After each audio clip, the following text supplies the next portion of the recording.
This is Spiritual Taboo, and I'm Lana Johnson. We'll be talking about divination today, and according to Google, it is doing something that is different from what's normal or what people consider to be normal. So that's me. And then, if you look at the occult, because a lot of people put what I do with the occult, and if you look at the occult, it is the supernatural beliefs of phenomena and magic and mysticism, right? Maybe. But anyway, we'll be discussing different types of divination, trying to get answers to things, and why people would even seek out someone who would read tarot or do mediumship. And so I am a medium, I do mediumship, and what that consists of is the fact that I talk to the dead. So if you were unable to move on, to get past your loved one's passing, then you may seek out someone like me. And a session like that would be you call me, and when you came online or you came to me in person, I would say, oh, I feel, a daughter here, and she feels this way, and she tells me she passed like this, and I would give you evidence of her life and her passing, and they all come to bring us messages of peace. So I would give you a message as well. And it does give us peace, that there is something that we're not aware of or something after this life, and it just brings peace to most people. And sometimes they can come and tell us things that we don't know. So like my mother just recently passed, and my sister was having such a hard time. And I was a little surprised because my mother was on hospice and we knew that this was coming. And so anyway, I set up a mediumship. And when the medium came on, she proceeded to tell me a secret that my sister had. And that's why my sister is having such a hard time, because she was ill or thought she was ill. And so mother came and told me every other secret my sister ever had in life. So it was fun. But I try to make my mediumship stuff fun. I mean, it's sad that they're gone, but y'all had good times. So I always ask them, please tell me some good times that happened in your life, right? And it's good to remember those good times. I'm also a tarot reader. I read tarot. And tarot, there's lots of tarot decks. Tarot is reading of the cards, and they have lots of cards. This is the Wild Unknown. This is my favorite deck. It is the deck I read most often. And this is the typical deck that most tarot readers use, and that is the Waite and Rider deck. And it's been around forever. But there's other kinds of cards. You can read the playing deck, just normal poker cards. And I made these up with my name on them because I will be teaching that class soon. And this is also a way to read. And I think this is a fun way. Sometimes they're called destiny cards as well. And I think it's interesting because if you know how to read this deck, even if you're out and someone doesn't know what you do for a living, and y'all are just, there's a deck of cards, you could say, oh, let's just look at these cards. Why don't you hold them and shuffle them? And they're putting their energy on them. And then you can look at them yourself. So you can have heads up about that person. And these are some cards I just actually got in today. The U.S. Army put them out for special services. I collect a lot of tarot cards and other cards from, as far back as I can get.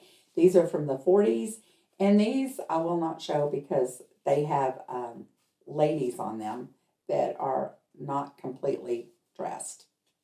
But the Army had these, and these are 1940. And tarot has been around forever. Another deck I got, these are 1910, and they are dominoes. So they're shaped like dominoes, they look like dominoes, and they came with a little book that told you the meaning. And it's also a lot of the poker cards, and these cards are based on numerology as well. So if you know numerology, it's easy to learn to read them. And the tarot deck is not. It's based on the original tarot.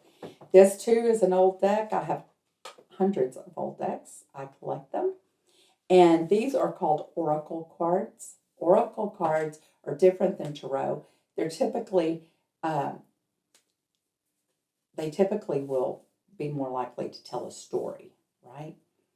And they have pictures on them, and you interpret them.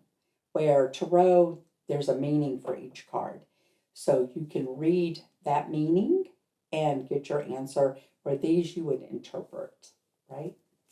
And I have tons of oracle cards as well. But with divination comes lots of other things. There is also, here it is, pendulums. So you can learn to get your own answers. But in a pendulum, if you're using a pendulum, you have to ask yes and no questions, because the pendulum can only answer with a yes or a no, or I refuse to answer, right? And so I was trained, when I learned to use the pendulum, I was taught to teach your pendulum what yes and no is. And so this is my yes, going back and forth, and this is my no. And if it goes into a circle, that means it's not going to answer. If the pendulum does not answer, there's reasons for that. Either it's not time for you to know, or the decision is not completely solidified, or you just don't need to know. So sometimes I get that. It's like I don't get to know that answer, right? There is charts for this. There's books and charts. This is a book I have, and you can look in here and find charts, and they talk about pendulums. There are the charts right here, and they have lots and lots of charts, and you can use your pendulum and hold it over their chart and get your answer as well. And the charts will give you lots of answers. As you can see, this chart will give you, it says heart, this is for illness, right? And so you can use it and figure out like what's really going on if you're not well. And but the key to doing any divination is to believe. That is the key. And the pendulum is not like spirit's not going to come and knock it back and forth. They're not. But there's a little spark of God in each one of us. And that higher self, that spark of God, has the ability to know everything. And that's really how it works. It's the micro muscles within our hand that makes it move, right? And so when I'm doing this for other people, it really shocks them when all of a sudden it just starts turning, and it does it on its own, and it goes to no, or it goes to yes. People are always like, did you see that? I'm like, yes, that's your answer. What are you expecting? But you can also get those answers as well as just body dowsing. And that's where you stand up, you get very relaxed. And I always start by standing up, getting relaxed, and I ask God, show me a yes. And you have to stand there till you feel it. I'm always pushed forward for my yes. And then I'll ask God to show me a no. For me, no is backwards, so I'll feel like I'm going to go backwards. And I will get my yes and no that way. So I don't really need the pendulum necessarily. I like them, and I have them, and I use them. But I can also body douse. So if I'm out and I need to know a quick, should I say this, or should I refrain from that, or should I do this, I can body douse it, get my yes and my no real quick. And it works. And I do that at the casino. I'm like, will this machine win? And if it says yes, and this is also a key to these questions, if for some reason I get a yes, then I need to know, will I win 500? And if I get a yes or a no, then that precedes me to move on. If I get a yes, then will it go to 1,000? Will I win 1,000? Will I win 1,500? Or if I get a no, which is more often the case, will I get 100? Will I win 30? What will I win if I sit down? And so you need to ask these questions, right? And we also have mediumship, we have tarot, we have pendulums, we have the Ouija board. I personally love the Ouija board. Everything in my room is pretty much the Ouija board. Even my little computer mouse thing is the Ouija board. And I use it. I use it all the time. I use it for everything to find out, if someone's missing. Are they alive? Have they passed? Where would, can I find them? Do they want to be found? And I will use the Ouija board. It will often just go on its own and answer those questions really fast and easy. I like the Ouija board. I also use auto writing. That's another way. You could do auto writing. That's when you kind of put yourself into a deep trance and have paper and pen close by, or a planchet with a pen in it. And as spirit comes in and helps, it will start to move and you will begin to write.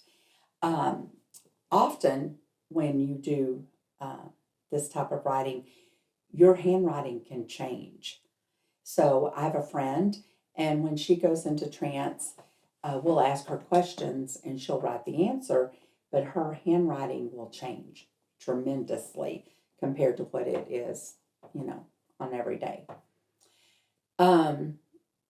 There's tons of stuff. You can read tea leaves. You can read anything, right?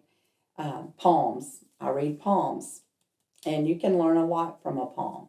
So I would often, when my kids were dating or my daughter was dating, and she had a new boyfriend, I would say, "Oh, let me see your hand, dear," and I would take his hand. Little did he know what I was doing. And I would read his palm, and I'd read his energy. And these are good ways to know people and to know things. And you don't ever tell what you know. You just keep that in the back of your little mind in case it comes up for later, right? And there's lots of ways to look at divination. I do read tarot, and people will often call me and want to know, am I getting this job, or am I making the right decisions? I hear that one every day. Should I do this or should I do that? And, I don't know. I don't even know these people or their life. So I'm like, let me look. So when I start shuffling, the answers will start to begin to appear, right? And I will start to see the cards, and I'm like, oh, it looks like you could start your own business. Have you considered that instead of changing jobs? And they're like, well, yes, that's what I want to do. I'm like, okay. So that's the area we should go down, right? And there's table tipping. I'm trying to think of there's hundreds of ways of getting divination and getting answers. Table tipping's one of them. It's one of my favorite. I love it. And you can find out a lot. And you put your hands on the table and you call in spirit. Spirit likes it when we're happy. And the best table tipping that I've ever seen and ever experienced is when we're all singing and we're all happy. And when we do this a lot, we used to do it a lot in New Orleans, and we would put our hands on the table, we would begin to sing, and the table will start to move. And as it moves, I've seen it even jump on top of you. And I've had it jump on me. And when it does, it's trying to figure out who's in the table, who has came to visit with you. And then you ask questions. The table will bounce for yes and stop completely for no. So you can get your answers that way. It creates a lot of phenomena. I love phenomena. And, we all do, right? We all have energy. And when we put our energy together and we have a collective energy, we're more likely to have phenomena. There's lots of things that you can do. The Native Americans did water witching, and they would take tree limbs and they would walk, and those tree limbs would cross and there would be water. And that's really how they learned to find water. And that led into the L rods. They're rods. I have some. I just couldn't find them before I started. but they're usually made out of copper, and you hold them and they got long ends like this, and you walk, and when they cross, there you go. It's not just for finding water. We find objects. You can go to people's houses and you can look for hidden objects with the L rods or with the pendulums. You can ask questions, get answers. You can do a lot, and it's all the same thing. It's just which tool do you want to use? And it's always important to have the right tools. So I think we should know a little bit about everything. Um, I try to know a little bit about everything. So, and a lot about nothing. But, you know, we also have mediumship, channeling. I mean, it's endless. I could go on and on and on. But we're going to just talk about doing some of the tarot. And as I got the cards, this is the Wild Unknown. This is my favorite deck. And you can look at it because this would tell me the Father of Wands. I would go, you know, let's talk about your dad, or let's talk about your son, right? Because it could mean how your son feels about his father, how the father feels about the son. It's a way to get into things. And it could just mean, I recently did a reading, and in the reading, this represented a man that was coming in, and he was going to be a father, but he was going to be a good father and an upstanding father, right? And so the Lover's card's often about new relationships on the horizon.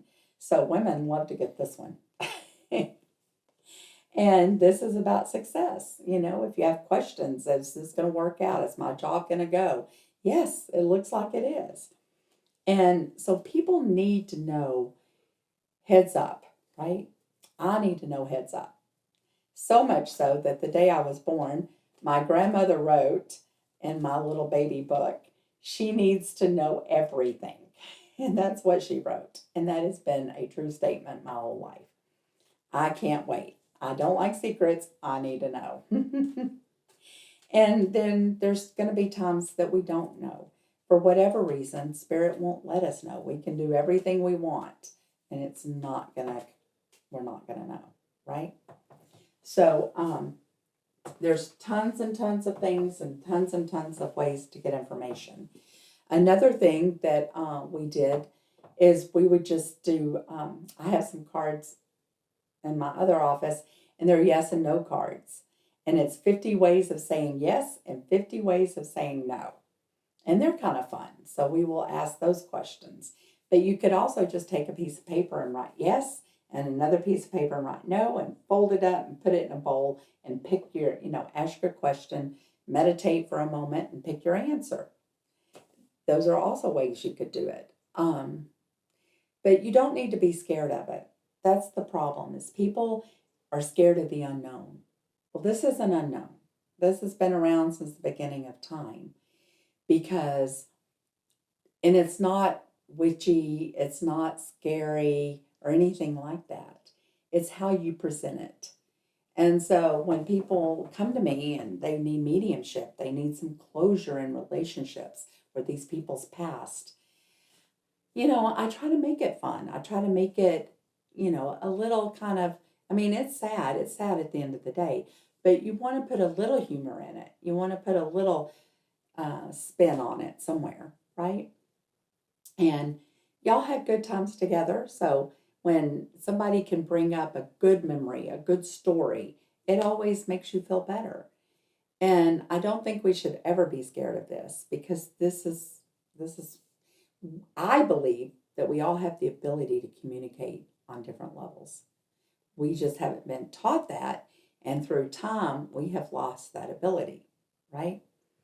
But animals do. They communicate with each other. And so why couldn't we do it, right? And I think we can do it. I have 3 children, and my son, I can remember when I worked, and if the phone rang, I would be like, grab that phone, it's my son. And it would be my son every time, And I just have different relationships with my children, but I can feel things. Like if there's something wrong with my daughter, I can I I better call her. Something's not right in my spirit today, you know? And I remember I did go to a church once, and oh, they loved me because I had the gifts of the Spirit. And then other churches, they just think I'm a witch, and like to burn me at the stake. But I think we just have to look at things with a more open mind and see, maybe there's something to it. Maybe there's not, right? Either way, if it helps us, we need to use it, especially in today's time. What else? I'm running out of stuff to talk about. I mean, not really, but by myself I am. You're going to edit all that, right? Oh, absolutely. So what else should I go into?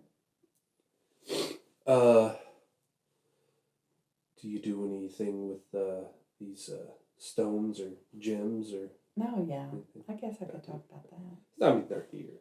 We're going to get all into that. Okay. Gotcha. So in time, and that's why I'm doing this podcast, is I'm hoping that we make things a little bit more open to people to understand, right? There's a lot of things in the world that we don't know. And I didn't know any of this when I've seen spirit since I was born. Since I was really young, I've seen spirit. And my mother beat it out of me again. But it came back later in life. And we don't know all the things that there is until we experience them, right?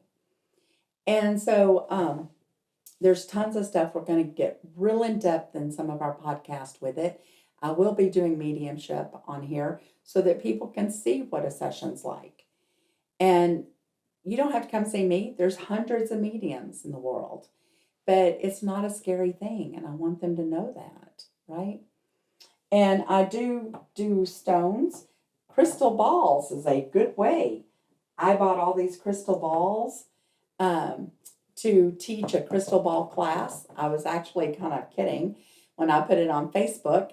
And I had it booked and paid for and overbooked with people very quickly. And I was like, wow, because this is a beautiful crystal ball. But when you look into it, and it's like if you get a black plate and you look into that, anything you're going to focus in is going to get your mind kind of in a focused state and get you opened. Okay? So when I look into here, I don't see a bank getting robbed, to be honest. But as I'm staring to it, my mind will become aware of things I start to see. And as I start to see them, then I will start to make note of them. And the more important that note is to me, the more likely that will happen. And so there's tons of different sizes of crystal balls. And I love them all and buy them all. Ask my husband. But not just the crystal balls. Stones in general have lots of benefits, Amethyst, this is carnelian, and it's considered the sex stone. It's one of my favorite. But you look at amethyst. Amethyst is supposed to help balance and harmony and peace. And it's funny because years ago, I walked into a lady's house and it was a mess, but I have never felt so calm. And before I walked in that house, I don't have anxiety, but I was a little jittery and nervous. And when I walked into the house, I'm looking at this mess, and there was a whoosh of calmness come over me. And I remember thinking, what is that? Like, what is in this house that is just washed over me? And I couldn't figure it out for the life of me. And finally, as I'm chatting with her and I'm getting close to leaving, I said to her, why do I feel so calm in your house? And she goes, oh, it's such a mess. And I was like, yeah, it's a mess. But I feel calmer in this house than I've ever felt anywhere that I can remember. And she goes, oh, it's probably my crystal grid. And I said, what? I didn't even have a clue what that was. But she had a grid in her house, and you could not see the crystals. because they wasn't hidden, but she had them in the corners and there would be, the couch would be there, right? But she had a crystal grid and she had amethyst throughout her whole entire house. And she had a crystal grid on the outside of her house. And I'm telling you, anytime anyone walked in her house, there was a calmness that just came over them. And at first I thought, oh, this is just me and it's all psychological. But everyone I ever met that knew her would say the same thing. And as I listened to them, I'm thinking there is something to this. And so I've noticed people can, and they can vibrate. You can feel vibrations if you're sensitive to energy, right? Because everything is based on frequency and everything is energy. And the stones have energy. And I can remember the first time I ever put phenocite on me, I really could feel that vibration and energy. And if I'm doing something big, I'm going to wear phenocite because it will open you up. It will. And there's lots and lots of stones. There's rose quartz. This is rose quartz. And rose quartz is good for the heart. So when someone's come and they're really depressed and they're so sad and they're just heartbroken, I will often tell them, do you have any rose quartz? Maybe you should get some and stick it next to your bed so that you can have that energy at night, right? And I think that it takes time, like everything. Everything's based on time. But I've had people call me and say, I slept really good last night. Do you really think it's the rose quartz? Maybe, right? Maybe it is. And they all have different qualities about them. This is just quartz. It's a little heart quartz. And I have lots of stones, and I keep them because I like them. And I also will sometimes get them and sell them, but mainly I just try to keep them. My husband, if he thinks I'm going to sell them, he's happy to, give me the money to buy them, and then I keep them. And he's like, why aren't we selling these? But I like them. And another little thing that, you always hear people talk about, oh, there's bad energy in my house. And I do believe that there is a negative and a positive world. So one thing that I used to do clearings, I still do clearings, but typically I'll tell you how to do them. But one of the things that someone taught me, and it has worked very well for me, is to put a bowl of salt in your room. Because salt is very protective, number one, and salt will also pull in the negative energy. And so in my room, I started putting salt. And I just noticed a big difference with my clientele as I use the salt in there. They might come in frustrated or, a little out of sorts. But as soon as they would sit down, I could just see them take a deep breath. And then the crystals would kick in. And then there was a calmness started coming. So I believe in the crystals. I believe in the salt. And I do put a bowl of salt. I put salt on my windows, and I also put it on my doorway. And my husband, I don't know if I should really say this, but my husband believes in thought forms. And I do too. We do believe in this. And so we had rented a place once, an office, and we got a really good deal on it. And the deal was that we could rent it month to month, but they wanted to sell it. And so as long as we allowed people to come and to see it during, the day, business hours, then we could get cheap rent. And so my husband put thought forms on the door so that when people came in, they would not want to buy it.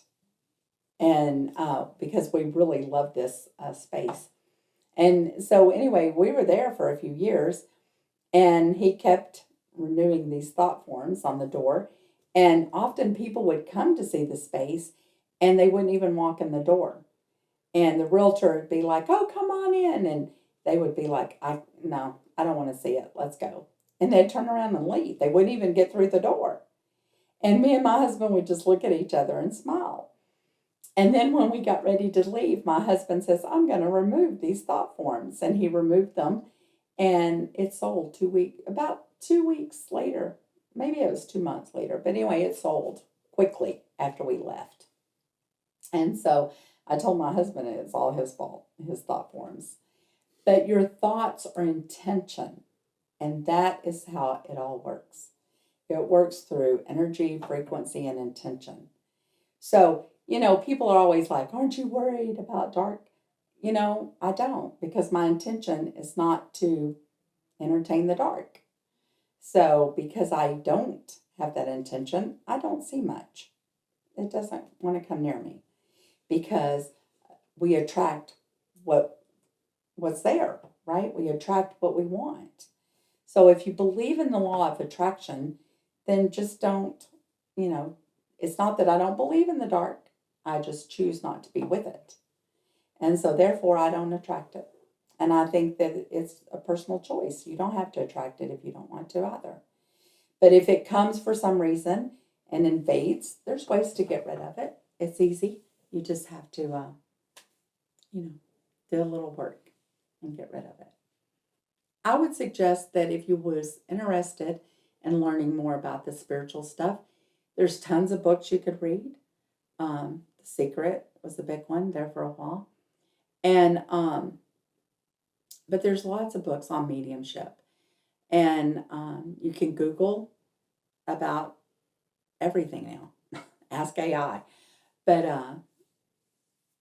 if you need answers, I think they're easy. I even use divination to gamble with. I said that earlier, but just today, so we'll see. If I win, I'll let you know. But I use my pendulum, and I'm like, okay, from 1 to 9, what number is going to be the first number? What's the second number, right? And I pick 4, so we'll see if I win. Because typically, I usually will call my loved ones in spirit and say, look, I need to win. I need some money. Let's get this going. And I've won. I've won a lot. But sometimes they don't respond as well. So they are not responding right now. I just won $2,500 2 weeks ago. So I guess they think I should be good. But I want more. So I had to get my pendulum out because I haven't felt them come and give me no answers. But and I do use them, and people should use their loved ones, I think. Me and one of my clients, she had lost her son, and I loved her son. I knew him. And she had lost her son, and she was so depressed this day, and she calls me and she says, let's go to the casino. Well, I knew my husband would have a fit, so I said, okay, but we can't say nothing to no one. And so me and her went running to the casino. And when we walked in, well, on the way there, I was praying to her son, and I was like, Preston, you need to help us, and da da da da da. And we walked in, and she puts in $20, and she wins $2,000. And I'm like, that's a good job, Preston, but what about me? And she goes, I'm shopping. So she left, and I went on down the aisle and get another machine. And I'm like, Preston, come on now. And I won $4,000. So, was that him?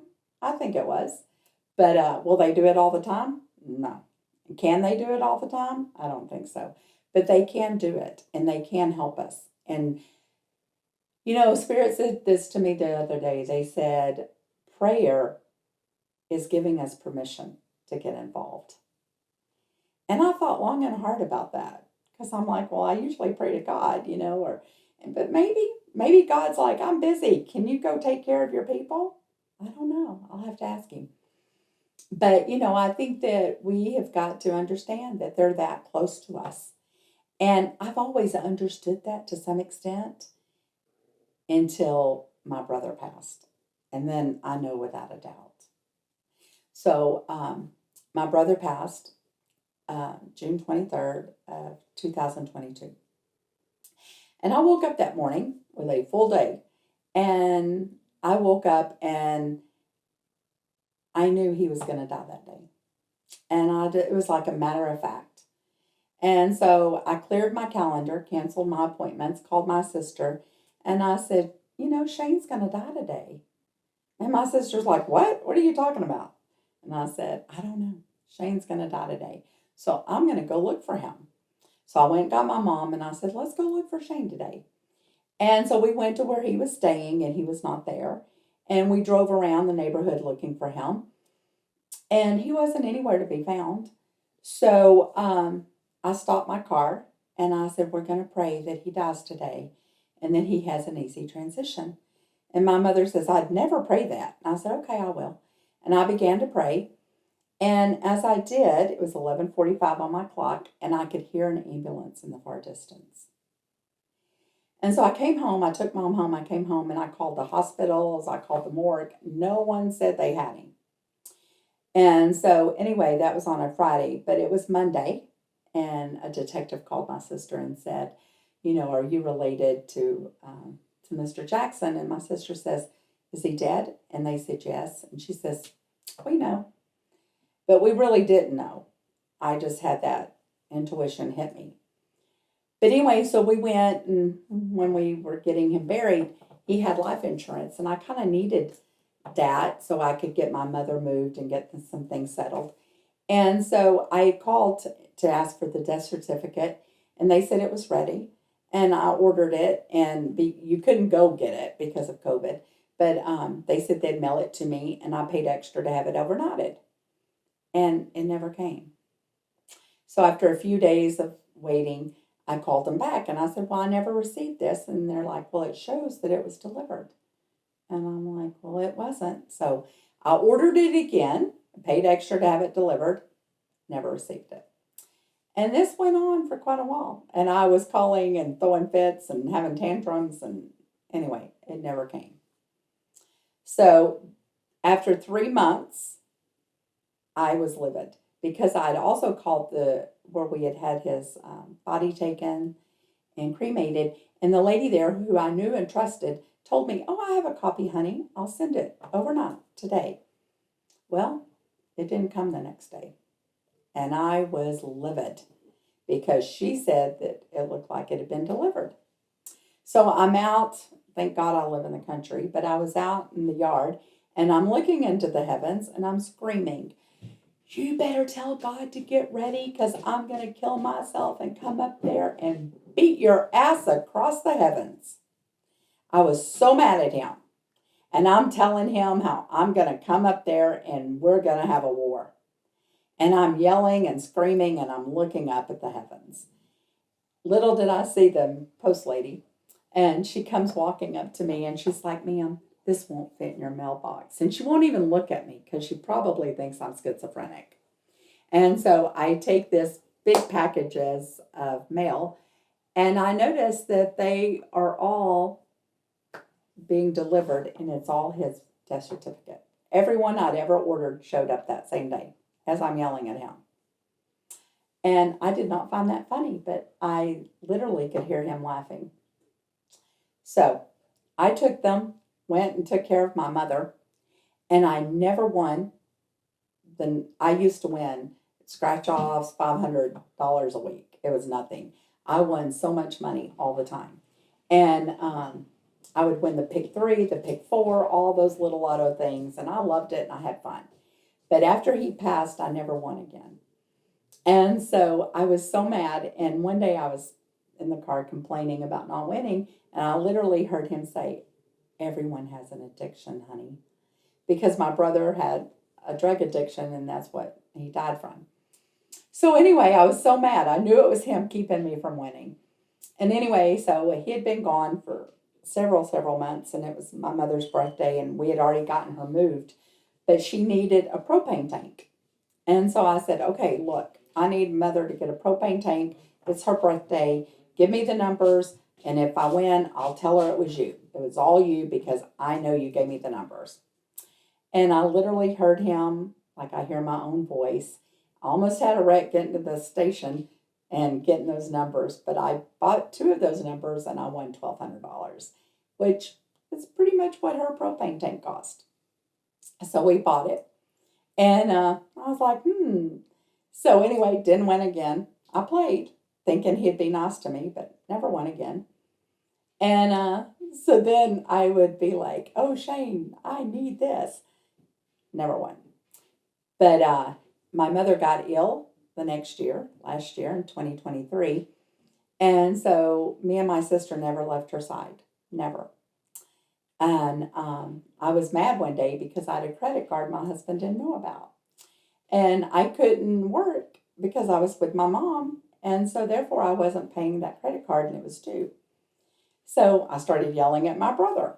And I'm like, look, I need some money. You need to give me some numbers because I have a credit card. I need to pay it. And if you were alive, you could be here and I could be working. And so anyway, I heard those numbers again. And I was like, ah. So I called my sister, come sit with mom. I ran and got the numbers. And I said, if I win, then I'm going to give Sherry some money, pay my credit card. Yay, me. And I come back. I won. And I was so excited. So I went to when you win the pick three, it's like $500. So I went to the station to get my little money and was going to go pay my credit card and give my sister some. But I didn't have that happen because it turned out that it was way more than 500. I won 1380. I still don't know how that happened. I've never heard of it, but they told me I had to go to the lottery commission. Well, I couldn't go. I had to stay with my mother. So I had to tell my husband so he could go get it. And then I had to tell him he couldn't have the money because I need to pay my credit card that he don't know about. So how do you think that went? But every time I need something, my brother is happy to help me if it's dire need, only if it's dire need. And then when he helps me, I usually have to end up telling on myself in some way, or I have to end up doing something, right? So not fair. But they will help you. So I would use my people, and just say your prayers. I think we're all mediums. I don't think I'm special. I think everyone has the ability. I think that most people from, our traditional religious background it's not part of our society. It's not part of what we do, right? But if we start to change that, we'll start to see big changes, right? And just meditate. Even just meditation alone will open you up a little. People are always asking me, well, how do you know what you know? Well, honey, I practice. I meditate. I call spirit. I talk to them. I'm like, I need evidence. Don't just tell me. Prove it to me, right? And when you do it, they will. They'll give you that evidence. So that's all I'm saying. You just have to ask. And I mean, even in the Bible it says, ask and you shall receive. So we just need to ask a little more. Be a little bit more open-minded, right? It's okay if you don't really agree with what I believe or you don't see things my way. I'm okay with that. I may not agree with you or see it your way, but I'm still going to be your friend and be nice to you. And, I'm happy to hear about your life. It don't mean that I may agree with it. You just, So if you happen to hear something about divination or tarot or mediumship, don't just shut it down. Just say, I don't believe in it. And go on. But anyway, those are my opinions and only my opinions. And you have your own. And you have to make your own opinions. And people always ask me, how did this start and how did you know and da da da da. So let me just get this out there in the beginning. When I was little, I saw spirits and my mother pretty much beat my butt and got me over it because we wasn't having that in our family. But my grandmother would say, oh, don't worry, they're just watching over us. But anyway, it kind of left me. And children typically will see spirit until they're about 6. And that's about the time it left me. But in my 30s, I'd started doing massage and started taking Reiki, and I'd really opened up to a lot of ideas that I wasn't even used to. And one of the things was I was going to Egypt for the first time, and I knew that I had to take a painting And I knew I had to take 6 copies of this painting. I don't know anything else. And so I called a lady I knew and I said, I need a painting from you. I'm going to Egypt. I have to take a painting. I have to take 6 copies. So I can't afford to pay you because I'm broke, but is there anything we could do to trade out or to borrow? You know? And she's like, yeah, sure. She's like, why don't we do massage and I'll do the painting? Well, she would go into a trance and she would paint. And as she painted in this trance, she would write on the back of it a reading, right? And so I went to pick up my painting, and she had named it "The Secret of Life." That's what she named it. And on the back of it, she wrote, "When you go to Egypt, you're going to learn lots of secrets about life and about your husband, and blah blah blah. And every day you will learn a secret." And I'm like, "What? I have no secrets in Egypt. I've never even been there." But she was so right. So right. And so, anyway, I went to Egypt and I took my painting and my 6 copies. And I had no idea who I was going to give them to. Just really no idea. But my husband was an athlete in Egypt. And he told me he was famous, which I didn't believe. And found out once I got there, well, he was kind of well known. And so, anyway, we got there and we went to the club, their national club that he was part of, and his friends had all showed up. Well, there had been a big argument, and his friends had all dispersed, and he had dispersed, and they had never spoken. And here we are, and now they're all back together, not knowing that the other one was going to be there. No one knew they were all coming at the same time. And so I was like, oh, this is who I'm supposed to give the paintings to, right? So that was interesting. And every day there was a secret revealed. We went to Calico and we were shopping, and I wouldn't buy nothing because they would charge me a lot. My husband, they charged him nothing. So I would tell him where it was at that I wanted and what I wanted, and he would go in and buy it. And so when he went in the store to buy it, I was standing outside, and there was a man, and this man comes to me, and he looked homeless, and he was kind of not well dressed and dirty, and he spoke perfect English, and he says, "This man you're with, is his name Halid?" And I was like, yeah, it is. And he told me his last name. And I said, yeah, that's him, that's my husband. And he goes, "I owe this man 10,000 American dollars. And I was like, well, you can just pay me. And we laughed and everything, and we're standing there, and about that time my husband comes out, and he goes, "Oh my God." And they began to hug and kiss because they're kind of like that over there. So anyway, my husband looks at me and he says, "This asshole owes me 10,000 American dollars." And I nearly died. I said, "What?" I said, "Well, he needs to pay me." Anyway, that was another secret. And the man told my husband what happened and why he disappeared and why he never had the money and blah, blah, blah. Every day that I was in that country, there was a secret that came to light. It was so amazing to me. And so anyway, after that, we come back home. And so she calls me and she says, "My mother's in town. Will you give her a massage?" And I said, "Sure." And I was starting to open and see things, not like I do now, but, I was starting to feel things and stuff. And so I went to give her a massage, but, and I put my hands on her. And the moment I put my hands on her, I heard a man's voice say, "Call her this name." And I said to her, "Oh, what's your name?" as I'm rubbing. And that was not her name. So I wasn't calling her that. And I keep rubbing, and I hear the man yelling again, "Call her, da, da, da." And I'm like, "What's your middle name?" And I'm rubbing her, and she told me her middle name, and that wasn't it. And I wasn't calling her that. And I heard the man say, "I said, call her, blah, blah." And so I was like, "Oh my God."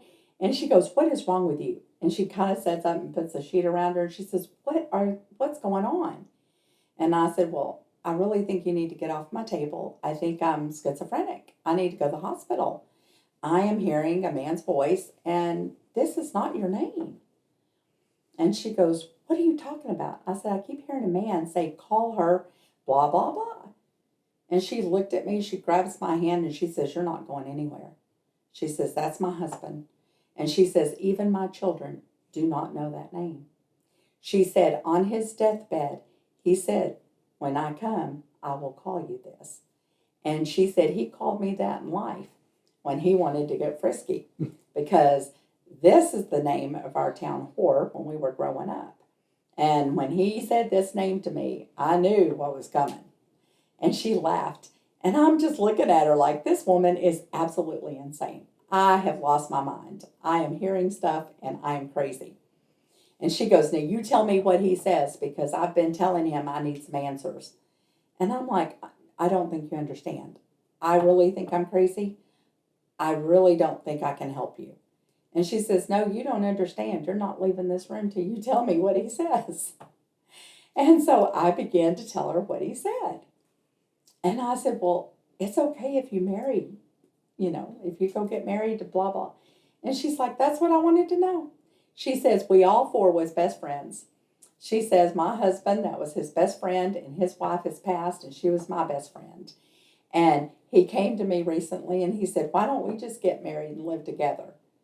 And she said, but I told him I wouldn't do it till I got their approval. And I've been asking my husband and praying to my husband for a sign or approval, and I just got it. And I looked at her like she was crazy.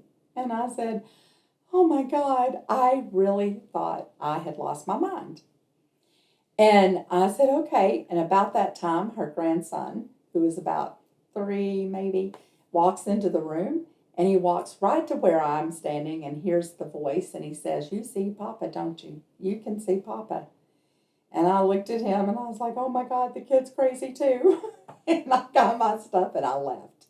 And I got in my car and I just sat there. I was just shaken. I did not know what had just happened.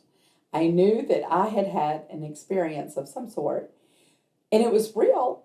And I knew that it was correct because she validated everything I said. But I was like, how did that happen? How does this work? And so anyway, then after that, it was just on. It just happened more and more. And that's how it started. But I did see spirit when I was a child for quite a while, until my mother made sure I didn't no more. But if your children see things or tell you things, listen closely. Because, yeah, it could be their imagination, but more than likely it's not. And when I get into deeper subjects in this stuff, I will tell you a story about a healing that I did. And the person was healed from their illness, but it really dug deep into the mysteries of life. And we'll talk about that in another session. But next time, I'll read someone's cards, and then I will maybe read their loved ones as well. So you can see it's not scary, and you can be a part of it. And it's okay to open your mind up a little. Even if you don't want to walk down the road, just be a little open. All right? And until next time, just be a little bit more open to things. If you see something fall down from the sky and you think your grandpa sent it, he probably did. So say, thanks, Grandpa. And if he didn't, then you know what? It's okay to say thank you anyway, right? So next time, we'll talk about it and we'll read cards, okay? Thank you for joining me.